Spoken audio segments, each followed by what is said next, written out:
Hey everybody, it's Neil, and if you have a Meta Quest, this could come in handy for you, or if you just have other devices, it's a portable power bank. I'll show you guys what it looks like and how it kind of works. We're opening it up here as we go. And does it say who it's by? Not on there. It says battery pack for Meta Quest battery pack.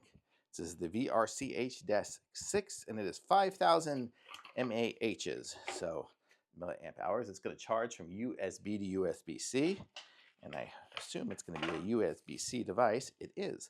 So here it is. You see it's got the little USB-C little adapter on it, and you can push the button here, and you can see we are at 51%. Can you see that? I don't know if you can see that. 51% currently. There we go.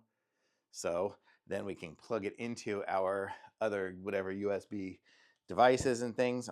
This one here is just a battery charger. It's kind of funny going from a charger to a charger, but then it'll just be saying it's charging at 100%. It's already charged.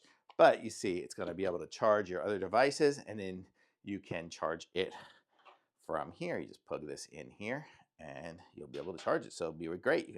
So you'll have this on your headset, and nice and light and easy to use, and you've got yourself a whole lot of extra battery power, which is what you want. So you can keep playing. Super awesome. Thumbs up for sure.